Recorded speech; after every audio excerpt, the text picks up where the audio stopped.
বুড়ির ঘুম এমনিতেই পাতলা, তার উপর হঠাৎ কিছু একটা নড়াচড়ার শব্দ পেয়ে তার ঘুম ভেঙে গেল। চোখ খুলতেই তিনি দেখলেন ঘরে চোর ঢুকেছে। বুড়িকে চোখ খুলতে দেখে ভেবাচেকা খেয়ে গেলেন চোর। বুড়ি তাকে অভয় দিয়ে বললেন, বাবা, তোমাকে দেখে মনে হচ্ছে তুমি কোনো ভালো ফ্যামিলির সন্তান। মনে হয় বড় কোনো বিপদে পড়ে আজ প্রথম চুরি করতে এসেছ। ঠিক আছে, কোনো সমস্যা নেই। এই যে আলমারি, এটার ভেতরে ছোট একটা বক্স আছে, ওটা খুলো। ওখানে 10 ভরি স্বর্ণ ও নগদ 3 লাখ টাকা আছে। এগুলো তুমি নিয়ে যাও। আমি বাঁচবই বা আর কদিন, এত টাকা পয়সা দিয়ে আমি করবোটা কি?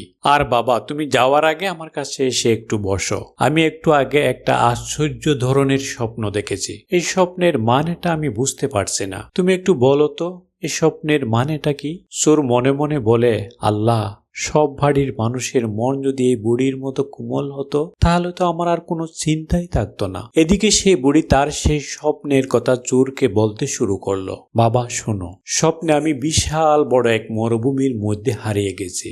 এমন সময় একটা ঈগল পাখি এসে জুড়ে জুড়ে 3 বার বলল, কামাল, এই কামাল, কামাল। এরপর সেই ঈগল পাখিটি চলে গেল।